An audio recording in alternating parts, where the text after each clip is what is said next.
Salut à tous, on se retrouve pour l'épisode 1533 du Zap Image. On commence aujourd'hui en ce 15 juillet. Et il y a 3 ans, jour pour jour, vous vous souvenez bien sûr de ce jour, tous les supporters français ont fêté ça. Vu qu'il y a 3 ans, jour pour jour, l'équipe de France remportait sa deuxième Coupe du Monde, accrochant ainsi une deuxième étoile sur son maillot, en battant en finale l'équipe de la Croatie 4-2. Donc c'était il y a 3 ans, jour pour jour, que l'équipe de France gagnait sa deuxième Coupe du Monde bien sûr. Un magnifique jour pour tous les Français. Donc voilà une petite info concernant ce 15 juillet. Il y a des anniversaires aussi de joueurs aujourd'hui. Tout d'abord, le défenseur brésilien Danilo fête aujourd'hui ses 30 ans. Et pour finir, l'attaquant turc de l'équipe de Lille, Burak Yilmaz, qui a fait une grosse saison, fête aujourd'hui lui ses 36 ans. Ensuite, on va parler du Paris Saint-Germain et le PSG hier a disputé son premier match pour cette nouvelle saison. Donc bien sûr, c'est un match amical. C'était contre l'équipe du Mans et victoire facile des Parisiens 4-0. On peut voir les buteurs. À noter que Icardi inscrit un but. Donc Paris s'impose facilement dans ce match amical. On peut voir l'équipe qui a commencé bien sûr, vu qu'il y a encore beaucoup de joueurs du Paris Saint-Germain actuellement en vacances, tous ceux qui ont joué la Copa América comme Marquinhos, comme par exemple Paredes, ou même bien sûr Neymar en vacances, tous les joueurs de l'équipe de France, Kimpembe, Mbappé eux aussi en vacances, Verratti la même chose. Donc voilà, c'est une équipe on va dire de remplaçants qui a joué hier. On peut voir que ça a été la première quand même de Hakimi les gars. Il a commencé Hakimi sous sa nouvelle tunique en amical face au Mans et auteur d'une passe décisive. Le joueur marocain. On peut voir que ce match diffusé sur la chaîne officielle Twitch du Paris Saint-Germain, un peu plus de 5000 personnes sont présentes pour assister au match amical du PSG face au Mans sur Twitch. Donc c'est vrai que c'est très peu, seulement 5000 personnes comparé par exemple à Marseille qui a diffusé il y a quelques jours un match amical sur sa chaîne Twitch. Il y avait plus de 73 000 personnes qui ont regardé le match de l'OM, alors que là il y a seulement 5000 supporters du PSG. Pourquoi ? Parce que le PSG diffuse une petite partie du match gratuitement et active ensuite le sub only, ce qui explique la faible influence. Donc en gros, il fallait payer pour regarder le match du Paris Saint-Germain hier. Toujours avec le Paris Saint-Germain concernant les futurs matchs du PSG pour cette pré-saison. Donc le Paris Saint-Germain devrait normalement défier l'équipe de Augsbourg et le Rhénois respectivement le mercredi 21 et samedi 24 juillet prochain. Donc les deux matchs devraient se dérouler du côté de Orléans. Ensuite toujours avec le Paris Saint-Germain, donc on en parlait depuis pas mal de semaines. Donc c'est bien officiel, je l'avais dit qu'hier il passait sa visite médicale, tout est ok pour le gardien italien Donnarumma qui débarque au Paris Saint-Germain. Et c'est officiel, le gardien italien quitte l'AC Milan et s'engage librement au Paris Saint-Germain. C'est surtout ça qui est énorme. Il est très jeune, il a seulement 22 ans et il arrive gratos du côté du Paris Saint-Germain. N'oubliez pas, c'est le joueur qui a été élu meilleur joueur du tournoi. De l'euro il y a quelques jours, il arrive gratos en Ligue 1. L'Italien va percevoir 12 millions d'euros de salaire en signant du côté de la Ligue 1. Donc il s'est engagé jusqu'en juin 2026 avec le Paris Saint-Germain, donc un contrat de 5 ans pour le gardien italien, donc il portera le numéro 50 avec le Paris Saint-Germain. Parce que de base, il portait le numéro 99 du côté de l'AC Milan, mais en Ligue 1 on ne peut pas porter des numéros 99, 95, tout ça. Donc ça sera le numéro 50 pour le gardien Donnarumma.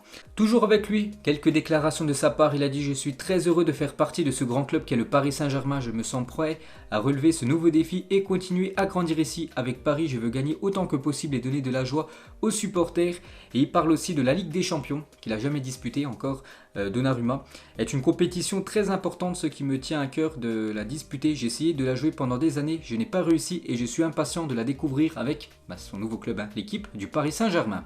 Ensuite, Donnarumma, clashé par un autre Italien, Antonio Cassano, ancien joueur par exemple du Real Madrid ou même de la sélection italienne. Donc maintenant il est consultant sur une chaîne sportive en Italie et il parle du transfert de Donnarumma en France. Il a dit: ici il est le gardien le plus fort du monde, pourquoi le Bayern ou le Real Madrid ou même Barcelone ne veut pas le chercher? Au lieu de ça, il signe du côté du Paris Saint-Germain. Donc en gros il a fait un mauvais choix de venir du côté du PSG. Donc il dit un petit peu n'importe quoi Cassano, vu que bien sûr le Paris Saint-Germain, l'un des plus grands clubs actuellement de la planète. Toujours avec le Paris Saint-Germain, on peut voir quand même ce mercato pour l'instant XXL du PSG. On est seulement le 15 juillet et le Paris Saint-Germain a déjà officialisé l'arrivée de Wijnaldum, Sergio Ramos, Achraf Hakimi et Donnarumma. Le mercato du PSG est vraiment très très sale et c'est pas fini. On entend bien sûr la rumeur Paul Pogba, on entend aussi la rumeur Cristiano Ronaldo. Bon, c'est seulement des rumeurs, mais bien sûr le PSG peut recruter n'importe qui. Et en dépenses de transfert, donc sans compter les primes de signature et d'agents, le Paris Saint-Germain n'a dépensé que 60 millions d'euros pour ses 4 joueurs de très haut niveau. Il y a juste le transfert de Hakimi qui a été payant, sinon tous les autres joueurs sont arrivés gratos du côté du PSG. PSG. Ensuite, pour revenir sur le gardien italien Donnarumma, donc le message d'adieu de Gianluigi Donnarumma aux supporters de l'AC Milan. Tous les rossoneri que j'ai rencontrés du premier au dernier jour resteront toujours dans mon cœur comme une partie fondamentale du parcours de vie qui a fait de moi ce que je suis. Donc il a mis un long message sur ses réseaux sociaux, vous pouvez mettre pause, lire ce message d'adieu de Donnarumma envers cette équipe de l'AC Milan. Toujours avec Donnarumma, cette déclaration de Chiellini sur Gianluigi Donnarumma. Donc c'était après la victoire contre l'Angleterre en finale de l'Euro. Il doit y avoir quelque chose avec le prénom Gianluigi. Appelons tous les gardiens Gigi. Comme ça, dans 20 ans, on en retrouvera un autre, bien sûr, parce qu'il y avait avant Gianluigi Buffon, et maintenant il y a Gianluigi Donnarumma. C'est vrai que c'est un nom de gardien, ce nom. Ensuite, on continue les gars avec des autres résultats actuellement. Pour cette pré-saison, on va parler du Borussia Dortmund qui jouait son premier match amical et victoire 2-0. Donc début réussi pour Marco Rose, donc le nouveau coach de Dortmund. Sur le banc de Dortmund en amical aujourd'hui, pour le premier match de pré-saison, le BVB s'est imposé 2-0. Et on peut voir que Erling Haaland a fait son retour à l'entraînement aujourd'hui du côté de Dortmund. Donc fin de vacances pour lui, il retourne à l'entraînement. Et un journaliste lui a posé une question. Hier, quand il était à l'entraînement, allez-vous rester à Dortmund, monsieur Haaland? Et il a souri et n'a rien dit, le joueur norvégien. Ensuite, il y avait aussi Nantes qui jouait hier contre Guingamp. Et le FC Nantes a battu l'équipe de Guingamp 1-0 en match amical. On peut voir que c'est Renaud Aymon le buteur. Une petite photo du FC Nantes, bien sûr, la photo d'avant-match. On peut voir que Montpellier s'est imposé face à Rodez 1-0 aujourd'hui en match de pré-saison. On peut voir le buteur. Grenoble et Clermont se sont quittés sur un match nul 0-0 aujourd'hui en match amical. Il y avait le PSV Eindhoven qui s'est imposé 1-0 en amical face au PAOK Salonique. Il y a aussi West Ham qui s'est imposé 2-1 en amical face à Northampton pour son premier match de pré-saison. Et vous vous souvenez avant-hier, j'avais dit que Arsenal, premier match de la saison, est déjà défaite contre une équipe de première division écossaise. Et une petite photo de Willian qui a joué ce match. On peut voir qu'il a pris quand même pas mal de kilos, le joueur brésilien. Ensuite, on va parler de l'Olympique de Marseille qui joue ce soir. Un match amical, troisième match de préparation pour l'OM. Qui affronte l'équipe de Servette, donc une équipe suisse. Donc le match se déroule ce soir à 21h. Je crois que le match est diffusé sur la chaîne Twitch de l'Olympique de Marseille. Et toujours avec Marseille, on parle du mercato parfait du Paris Saint-Germain pour l'instant. Mais du côté de l'OM aussi, c'est quand même très très lourd. Et officiel, Juan Pérez s'engage avec l'OM pour une durée de 4 ans. Nouveau joueur du côté de l'Olympique de Marseille. Donc c'est un joueur brésilien, je le connais pas trop, à ce qui paraît. C'est une pépite ce joueur. Donc Pérez, 26 ans, quitte Santos et rejoint l'Olympique de Marseille pour les 4 prochaines saisons. Marseille a officialisé la signature de ce défenseur central capable d'évoluer au poste de latéral gauche. L'OM a déboursé 4,5 millions d'euros pour s'attacher les services de ce joueur. Et l'adjoint à Santos sur le départ de Juan Pérez du côté de l'OM. J'ai presque pleuré quand j'ai su que ce vagabond de Sampoli avait demandé de l'acheter. C'est lui qui a fait couler Santos dans tous les sens. Il a poussé Santos à s'endetter sans raison. Donc une petite info concernant ce joueur et concernant Sampoli, c'est vraiment Sampoli qui a voulu de l'arrivée de ce joueur brésilien. Et du coup, du côté de l'OM, donc l'OM compte désormais 3 Brésiliens dans son effectif, donc Gerson, Luan Pérez et Luis Enrique. Et toujours avec ce mercato, pour l'instant plutôt pas mal de Marseille, donc le mercato de Longoria, il est vraiment très très lourd. Gerson, Conran de la Fuente, Balerdi, Paul Lopez, Under, Guendouzi et Luan Pérez. Pour l'instant, tous ces joueurs c'est officiel et le prochain qui devrait signer certainement dans la journée ou avant la fin de la semaine doit être le défenseur Saliba qui devra arriver en prêt de la part de Arsenal du côté de Marseille. Ensuite, on va parler d'une équipe marocaine. Le Wydad Casablanca est champion du Maroc pour la 21e fois de son histoire. Félicitations à cette équipe du Maroc. On va parler de la future saison de Serie A et le calendrier de la première journée de Serie A saison 2021-2022 a été dévoilé. Donc je ne sais pas, par exemple l'équipe championne d'Italie en titre, l'équipe de l'Inter recevra l'équipe du Renoir pour le premier match. Donc la première journée se déroulera le 22 août prochain. Par exemple la Juventus ira du côté de Udinese. On peut voir, je sais pas, que l'AC Milan ira elle du côté de la Sampdoria. Ensuite, regardez la une du journal L'équipe aujourd'hui, donc ça parle en gros bien sûr du Tour de France, mais en haut à gauche ça parle d'Antoine Griezmann et le Barça prêt à lâcher Griezmann. Donc pour financer le nouveau contrat de Messi, le club catalan aimerait se séparer de l'attaquant français qui pourrait retourner du côté de l'Atlético Madrid, et ça c'est une grosse info de la journée. Donc pour la première fois depuis son arrivée à l'été 2019, le FC Barcelone songe sérieusement à se séparer d'Antoine Griezmann. Un retour à l'Atlético de Madrid est évoqué. Donc voilà les gars, Griezmann devrait faire son retour du côté de l'Atlético. Donc l'échange Griezmann-Saúl Ñíguez, donc un joueur lui de l'Atlético, devrait faire le sens inverse, lui filer du côté du Barça. Donc c'est imminent. Antoine Griezmann retournerait ainsi du côté de son ancien club. Hein. Donc pourquoi le Barça veut lâcher Antoine Griezmann? Parce que vous savez que le Barça veut prolonger Lionel Messi, je vous l'ai dit il y a quelques jours. C'est soit le Barça conserve Messi, soit le Barça conserve Antoine Griezmann. Et bien sûr, le Barça préfère garder Léo Messi. C'est pour ça qu'Antoine Griezmann, le deuxième plus gros salaire du club, doit absolument quitter l'équipe. Donc c'est pour ça que Griezmann, les gars, il y a de fortes chances quand même qu'il quitte cette équipe du Barça. Donc Griezmann, lui aussi, serait pour retourner dans son ancien club. Et surtout, Griezmann, c'est qu'il y a déjà eu 2 arrivées en attaque du côté du Barça. Donc Agüero et Memphis Depay. Donc il sait que bien sûr, il y aura encore plus de concurrence pour la prochaine saison. Et Griezmann ne veut pas reprendre l'entraînement avec le Barça car il veut absolument rejoindre l'Atlético Madrid, d'après les journaux espagnols. Donc le clan Griezmann réagit à la rumeur l'envoyant à l'Atlético. Donc si le Barça veut se séparer d'Antoine, ils nous le feront savoir lorsqu'ils se seront arrangés. Pour le moment, nous n'avons aucune réflexion à avoir sur ça. Le club ne nous a rien dit. Et bien sûr, ça devrait se faire. Hein. Le départ de Griezmann. Donc Griezmann est prêt à baisser son salaire pour signer du côté de l'Atlético. Le club est confiant qu'il s'intégrera bien au vestiaire. Le français est une demande express du coach Diego Simeone, qui connaît très bien sûr Antoine Griezmann, vu qu'il a eu il y a quelques saisons du côté de l'Atlético, et raison pourquoi le coach argentin veut le retour de Griezmann du côté de Madrid. Donc déjà il connaît très bien l'Atlético vu qu'il a évolué quelques saisons, pas de long temps d'adaptation, les deux s'entendent très bien, veut lui redonner de l'importance. Suarez-Griezmann, voilà, en attaque, ça peut être très très lourd. Il s'adaptera au système et équipe très compétitive pour la future saison. N'oubliez pas que l'Atlético est quand même champion d'Espagne en titre. Et Antoine Griezmann du côté de l'Atlético, c'est quand même une légende là-bas parce qu'il a fait en tout 257 matchs pour 133 buts et 50 passes décisives. Il a gagné quand même la Super Coupe d'Espagne en 2014, la Ligue Europa en 2018 et la Super Coupe d'Europe en 2018. Meilleur joueur de la Liga lors de la saison 2015-2016, meilleur joueur de l'Europa League lors de la saison 2017-2018. Âgé de 30 ans serez-vous pour un retour de Griezmann, donc sur une page bien sûr 100% Atlético. Donc toujours avec Griezmann, donc je dis, il a marqué 133 buts avec l'Atlético. Le record dans l'histoire du club est détenu par Luis Aragonés avec 172 buts. S'il marque 39 buts, il deviendra le meilleur buteur de l'histoire de l'Atlético Madrid. Ça peut être un objectif bien sûr pour Griezmann du côté des Colchoneros.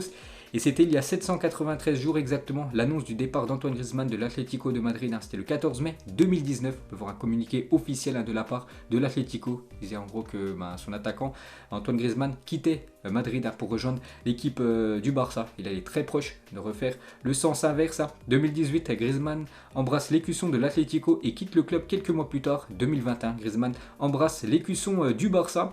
Donc qu'est-ce qu'en dit tout simplement les supporters de l'Atlético? Est-ce qu'ils sont pour ou contre le retour de Griezmann du côté de Madrid? Donc les supporters de l'Atlético ne veulent pas d'Antoine Griezmann. Donc sur Twitter, il y a un hashtag, donc en gros Griezmann, on ne te veut pas. Donc pour l'instant, les supporters de l'Atlético contre l'arrivée de Griezmann du côté de l'Atlético. Ensuite, toujours avec le football espagnol, on va parler voilà, du Barça.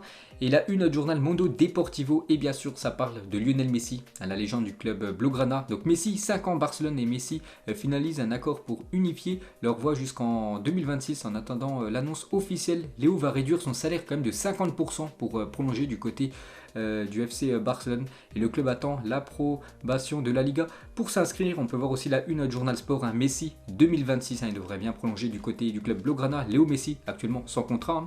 Et on peut voir en haut de ce journal, Sport, bien sûr, Griezmann, destination Atlético, ce qu'on a parlé juste avant. Toujours avec le FC Barcelone, donc aujourd'hui c'est officiel, ils dévoilent leur maillot extérieur pour la saison prochaine, donc le maillot domicile, je l'ai déjà présenté il y a quelques temps. Donc le maillot extérieur, ça sera celui-là, c'est le maillot officiel des Blaugrana pour cette future saison. Cette fois-ci on va parler du futur maillot extérieur du Real Madrid pour la future saison. Pour l'instant, toujours rien d'officiel, mais voilà, il fuite de partout ce maillot, donc il devrait être tout bleu. Le maillot du Real Madrid, version extérieure, on peut voir même Karim Benzema en train de porter ce maillot. Et toujours avec l'attaquant français Karim Benzema, qui va bientôt reprendre l'entraînement du côté du Real Madrid. Donc il était hier à Cannes, la foule qui l'attendait était en feu, bien sûr, l'attaquant de l'équipe de France. Et actuellement, même s'il est en vacances, bien sûr, Karim Benzema, il prépare sa prochaine saison du côté du club espagnol. Bien sûr, musculation, footing pour l'attaquant madrilène. Ensuite, quelques autres futurs maillots pour la prochaine saison. Donc tout d'abord, l'équipe de l'Ajax Amsterdam qui a dévoilé aujourd'hui son futur maillot.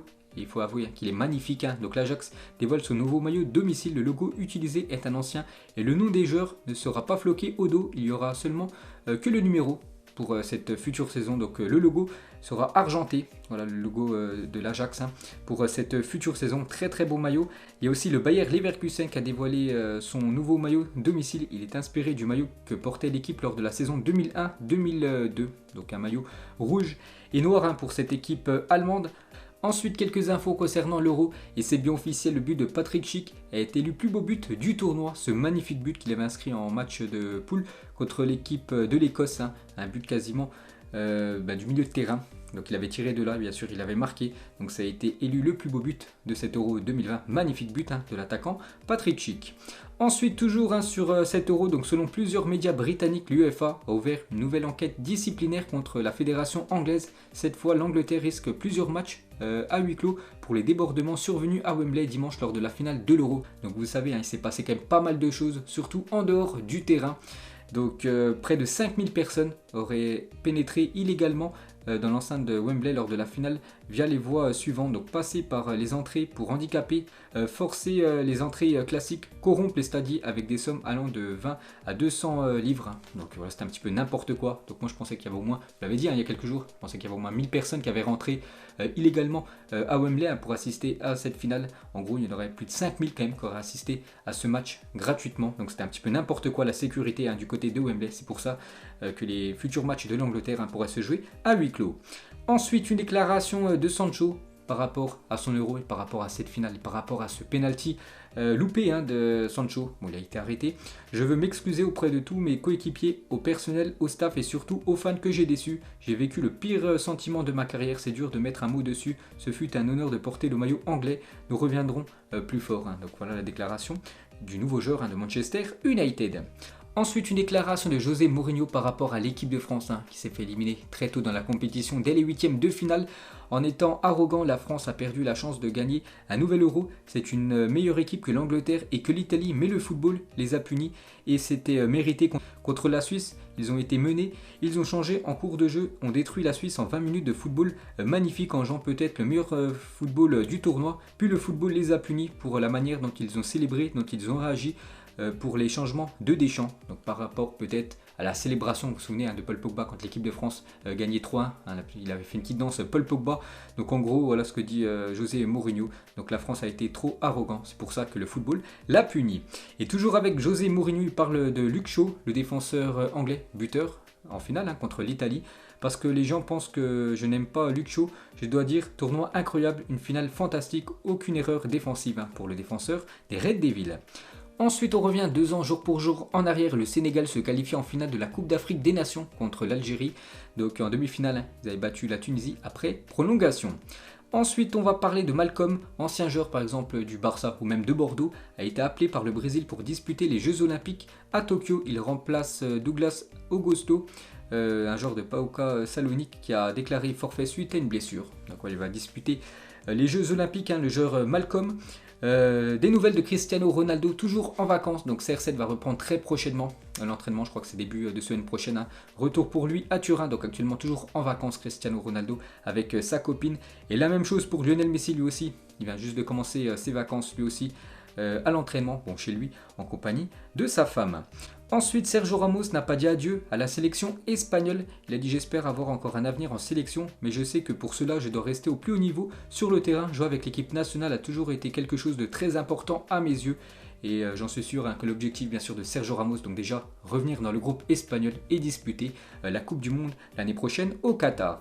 Et toujours avec Ramos, il veut apprendre le français, c'est une nouvelle langue pour moi. Je ne sais pas si je serai capable de faire une interview en français bientôt, mais je vais essayer. Donc ça c'est plutôt bien, ça qu'il y a beaucoup des fois de joueurs étrangers qui signent du côté du Paris Saint-Germain, qui ne veulent pas du tout apprendre le français comme Zlatan ou même Neymar. Donc Sergio Ramos lui veut apprendre le français. Et pour finir ce zappimage, on revient sur Antoine Griezmann. Je vous l'ai dit que Griezmann, les gars, très proche de faire son retour du côté de l'Atlético. Donc pour vous, est-ce que c'est un bon choix pour Griezmann de revenir du côté de l'Atlético, ou est-ce qu'il aurait dû viser un autre club, ou il aurait dû rester du côté du Barça, mais il aurait dû absolument descendre son salaire. Donc est-ce que c'est un bon choix de Griezmann ce retour du côté des Colchoneros. Donc voilà les gars, la fin de ce zappimage 1533. Donc si ça vous a plu, un petit like, on se retrouve demain pour le prochain épisode. Ciao à tous.